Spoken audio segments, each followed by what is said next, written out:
What's up, y'all? Right now it's October 2025, but the video that you're going to see is actually in a different time. It's a really special one. This is about 3 years ago, right as I was making very pivotal life decisions that I think could be relevant for some of you all, especially if you are on your first job right now, looking to do something that's more fulfilling, or just somebody that's in between chapters looking to find the next awesome thing to do. At the time, I had just recently quit my job in consulting at Bain, which previously used to be a dream job of mine until I did it for a couple of years, realized that wasn't the case. And in this video, I talk about my story from quitting Bain to then doing two things simultaneously, both of which were dream opportunities of mine. This video is a unique snapshot into how I thought about all those things, how I built the courage to actually leave Bain, and then how did I go about executing on achieving my two other dream opportunities post Bain. Things which I think will be very valuable for any of you all looking to do the same. So I hope you enjoy it. Let me know in the comments. Cheers. I quit my management consulting job 5 months ago, and about a month ago, I moved to China with a one-way ticket and no idea when I'll return back to the US or wherever I might go to afterward. And so, of course, I'm sure a lot of you all have a lot of questions like, why did you quit your management consulting job and give up that trajectory and the pay and all of that kind of stuff, especially to become a student again? And then why did you come to China, especially during such an interesting geopolitical time where China is, of course, dealing with the pandemic a lot differently than a lot of other countries in the world? There's a lot of questions that I'm going to answer in this video and more, but one thing I did want to highlight is that for those of y'all who are new, I usually make videos help people get into consulting. Most people, as you all know, will go into consulting for 2 to 3 years and then go work in either private equity, go work at a startup, go do something on their own, or many other things. But what I'm doing, which is moving to China, is something that's a little more unconventional. And so, of course, I wanted to show you all not only just why I quit consulting and my reasoning for it, but that there are different paths out there as well. So anyway, let's get into it. All right. So this story starts actually in 2016, which is at the time that I'm recording this 6 years ago. And for context, I graduated college in like 2019. And so I've been out of college for 3 years. So 2016 was the year after my first year of undergrad. And during that first year, I got a really awesome opportunity. I was able to join a university trip to China for free for about 2 weeks.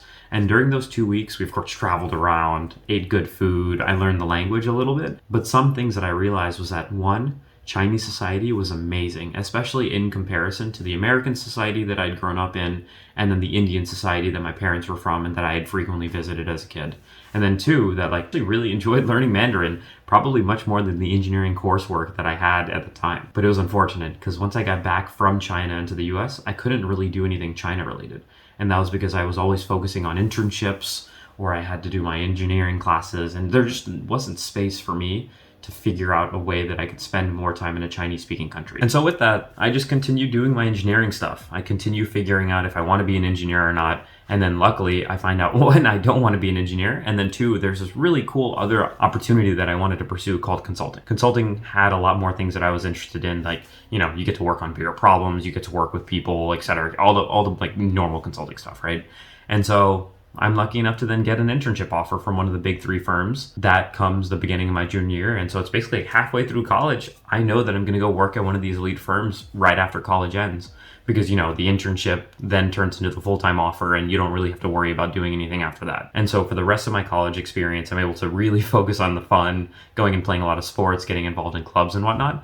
But the key thing is that I also know that I have that golden time between when I graduate and when I start working full-time to travel and figure out what I want to do. And luckily, that period also wasn't affected by COVID because that was in 2019. And so during that time, I started thinking like, what do I actually want to do? And of course, this exciting experience that I had back in China keeps popping into my head. And then I get lucky because I find out this program in Taiwan that brings American citizens to Taiwan to study Mandarin. And so I apply for that during my senior year, looking to hopefully spend my summer in Taiwan before then starting at the consulting firm. And then luckily, I get the acceptance offer and then go to Taiwan. And so I spend that summer of 2019 in Taiwan for 2 months learning Mandarin, but also just having guys, I cannot explain how fun that summer was, but it was amazing. Not only was I learning Mandarin, but then I was also traveling around Taiwan a lot. And if you don't know Taiwan, it's a small island nation to the east of China. It has a lot of jungles in the center, or honestly throughout. And then also because it's an island, it has a bunch of amazing beaches as well.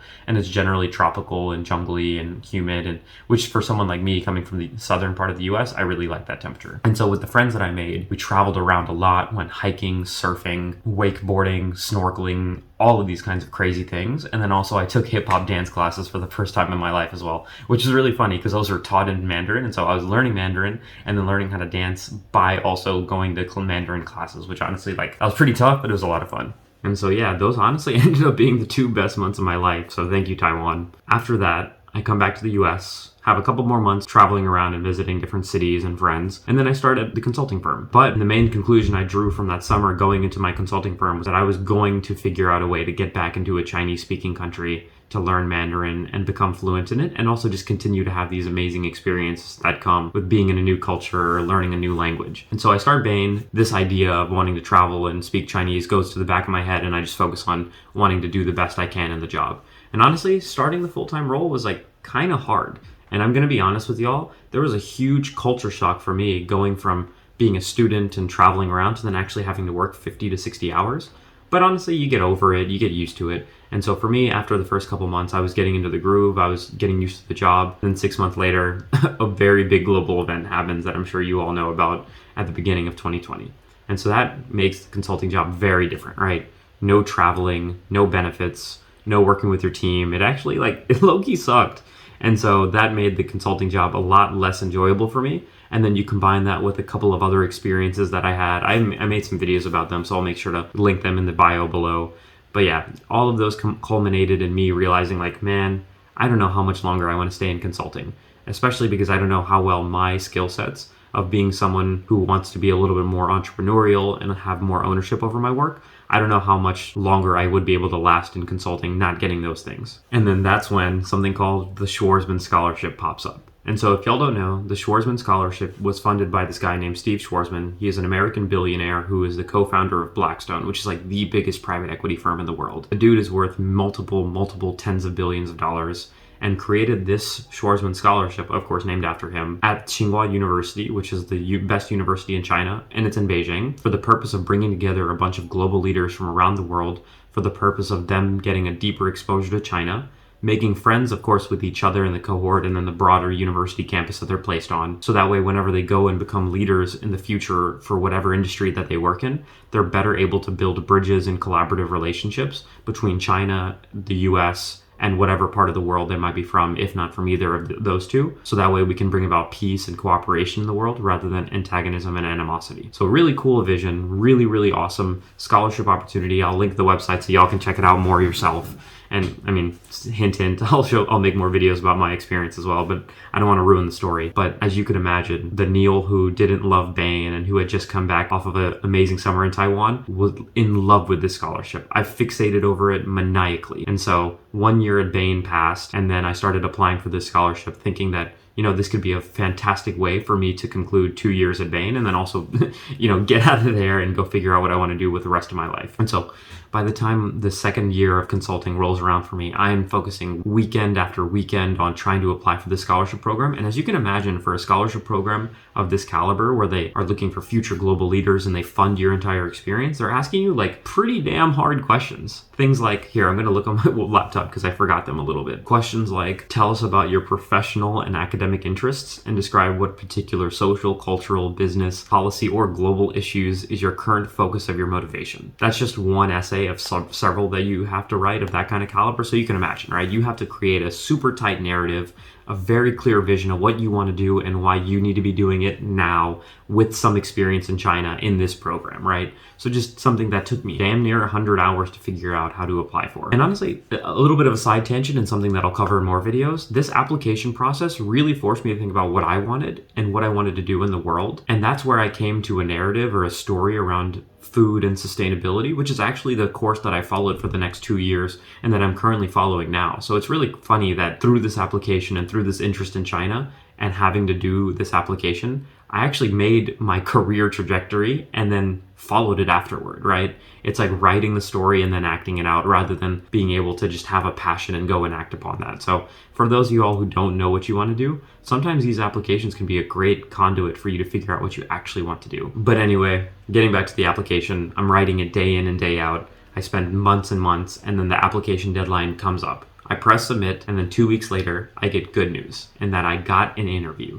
And once you get the interview in this scholarship, that's a really huge step and a good likelihood that you might actually get it, because I think the odds are anywhere from like 2 to 1 to 3 to 1 of people who get interviews to people who actually get in, versus the actual application rate, which is like sometimes like 50 or 100 to 1 in terms of the number of people who apply versus the number of people who get it. I don't know exactly what it is, but I should probably look it up. But anyway, and so I get the interview, do the interview, it goes well, and then I get an email about a week later. And unfortunately, that email has the news that I didn't want to hear, which is that I didn't get it that year. And so for the next couple days, I'm actually super sad. Like, not gonna lie, I was like, man, I have to spend another year in consulting. Like, what the heck am I gonna do? I spent all of this time on this application. I felt like I don't know, I didn't feel like my life was purposeless, but it definitely didn't feel great. But then after a couple days, I started thinking more positively about it. Hey, maybe this is an opportunity for me to grow a little bit more. I can always apply next year. And now I have this narrative that I wrote about myself of wanting to pursue food and sustainability. I don't have any experience in it, but shoot, let me see if I can use some opportunities that I have to get experience. And given that I was just about to enter my 3rd year in this consulting firm, I knew that I could do something called an externship, meaning just pause my work at the consulting firm to go work for a completely new company for 6 months. And so I ended up taking advantage of that in the space of food and sustainability at a startup in Australia. And of course, I know many of y'all have been asking me how that experience at the startup went. I will 100% talk about it, just not in this video. For now, just know that it was an absolutely mind-blowing experience, and I'm probably never gonna not work in startups again. But again, I had a great experience, but really the story was about my journey into then reapplying for this scholarship program. And so by the middle of 2021, I had entered this 3rd year in consulting, knew that I wanted to use this externship opportunity that I now had the availability to do to figure out if I was actually interested in food and sustainability, and then also submit another application to this scholarship program to see if this year would be the one that I would be lucky and get into. And then things started to fall into place. I found a perfect fit with that company in Australia that I mentioned, applied, found amazing people through the application process, and got into a role that was actually really well suited for myself. And that happened early enough in my application process such that I could actually include this future upcoming externship in my application to show the application committee. Last year, I applied with this narrative. This year, I'm applying with the same narrative, and now I have actual plans to go work in the space. And so it was a win-win for me. I could actually test out my interest and then also prove to them that I was serious about the path that I was claiming that I was going to take. And so I submit my application, 2 weeks go by, and these are really nerve-wracking 2 weeks, y'all. And then I get an email, and it says that I've gotten an interview again. And so I prepare the same way that I did the previous year when I got my interview the previous year. And then the interview comes around, and it's a similar format. There's like a panel, you talk to like 5 or 6 people, they ask you questions, that kind of stuff. I can't go into too many details about it, but just know that it was the same format. I get into the interview room, they ask me some questions about what I want to do or about my leadership and, those kinds of things, just trying to get to know me. And it's a great conversation, right? And then the interview ends, and they tell me you have about a week, 10 days before we'll get back to you. And so, of course, those 7 days or 10 days or however long it was felt like an eternity. I was checking my email constantly. I was trying to see if other people had gotten notified, but no luck. And then there's this one Sunday, I think it was like 8 days after my interview, I was watching TV. I was watching American football with my family downstairs, and my phone was upstairs. And I go upstairs, and I check my phone, and I see that there's a missed call from New York, and I don't have the number saved. So the first response was like, what the heck is this, spam? So I call back, and half of my mind was thinking that I should be like, I don't know, messing with them or joking with them, whoever answered, if it was some telemarketer. But fortunately I didn't, because I answer the phone, and it's a familiar voice. And they respond by saying, hey Neil, this is Wyatt from the Schwarzman admissions team. Do you have a moment to talk? And of course in my head, I already know what's going on, and so fireworks are starting to go off. And of course I'm like, yes, I have time to talk. I love to talk. How's it going? And he's like, things are going well, but I think your day's about to get better. Do you have a moment? I wanted to let you know that we are very excited that you reapplied this year and that we can be offering you a position in this coming year's cohort. So we're excited to have you in Beijing. And of course, at that point, I totally could have hung up on the dude. I actually don't remember, but I immediately started crying. I ran downstairs, told my parents about it, and it was one of the most exciting moments of my life. And so after all of these years of having applied, because I also didn't mention to y'all, I applied several years before these 2 applications that I mentioned. But anyway, so these 2 years, all of the hard work finally paid off. And I knew that after this 3rd year in consulting, I was going to go and move to China, spend an entire year around 150 amazing people in this amazing building just for the purpose of learning Mandarin, learning more about Chinese culture, and just learning more about how I want to positively impact the world. And so yeah, that's my story from going from consulting to the startup that I mentioned briefly that I promise I will talk about more in future videos. Now living in this amazing experience in Beijing, one that I'm excited to of course do, and then one that I'm excited to tell you more about as well, and the learnings that I have and things that can help you all in your life. If you want to more personally keep up to date on my adventures and photos and food and all of that kind of stuff, I'd recommend following my personal newsletter where I update my friends and family, and of course you all who want to join, on my experiences. And so anyway, hope to see you all there. I hope you all enjoyed this short story about why I quit consulting to pursue my goals, and I'd love to hear about the things that you all are interested in doing, whether you get into consulting or not. But until then, see y'all next video. Peace.